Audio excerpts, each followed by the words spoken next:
General Petraeus, what is the future of Yemen, Syria, Libya, and Iraq look like? Do they stay together as countries? Now you give me a tough one, really. General Hayden basically says that they're no longer countries. They're just non-states anymore. What is your opinion?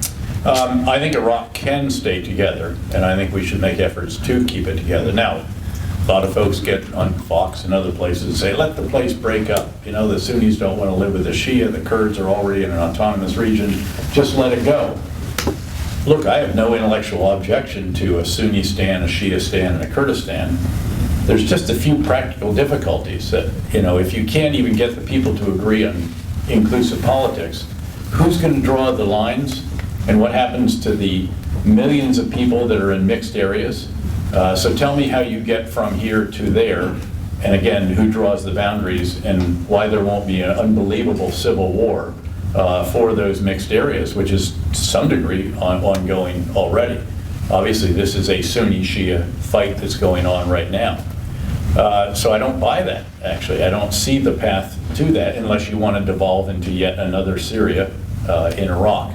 Beyond that, there are no oil or gas or other sources of revenue in the Sunni Arab areas of Iraq now that the Kurds have taken control of the Kirkuk oil fields in the north.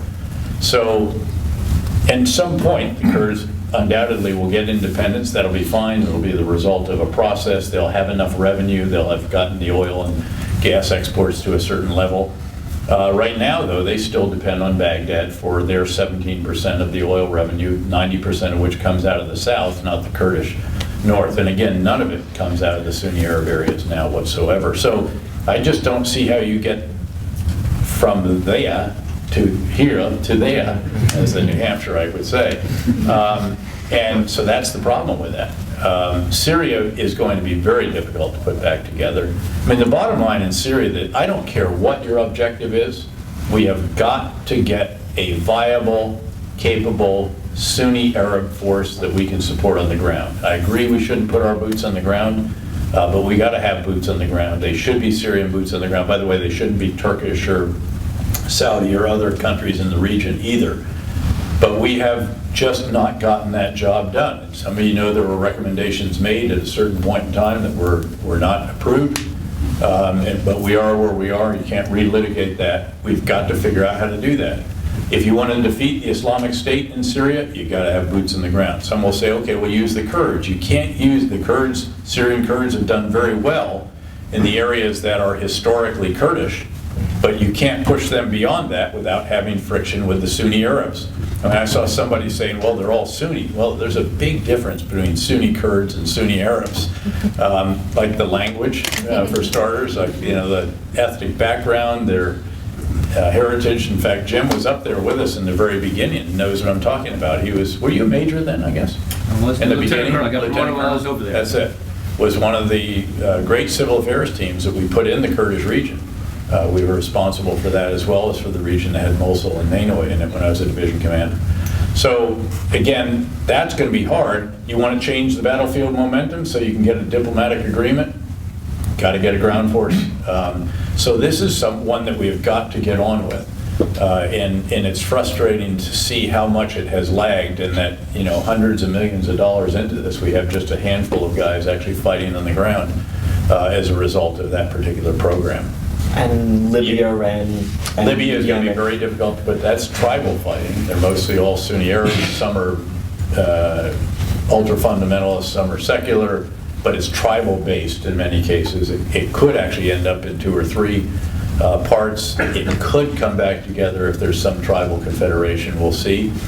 Big implications for oil markets, by the way, because they used to pump 1.5 million barrels a day. They're probably somewhere in the 400 to 600 range on a given day now. And then Yemen, I think, might actually, you know, this is an extraordinary example of the new activism of the Saudis under a new king with the 2 next generation princes. And they've gone in there, and by golly, they've been bombing, and they're going to bomb them to the negotiating table. And they've got ground forces on the ground.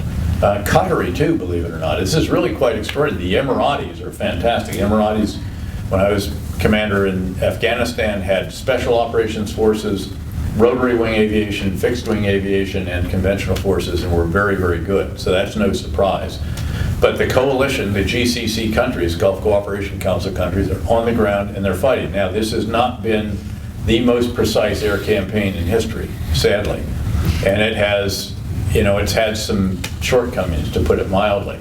But that's really important because the most dangerous man in the world still probably is a bomb maker named Ibrahim al-Asiri, who we've missed a couple of times.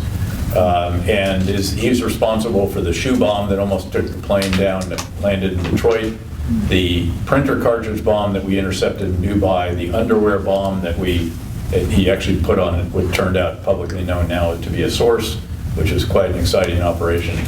And then the bomb that he put inside his brother that almost blew up the Minister of Interior, Deputy Minister of Interior at the time, who is now the Crown Prince of Saudi Arabia, an extraordinary individual, Prince Mohammed bin Nayef. And He was a great. The roof will fall down on his house this year. Touch wood. Okay. I don't know how those things happen, but don't draw please don't draw any implications from any of that. There's never been a confirmation or no denial of it.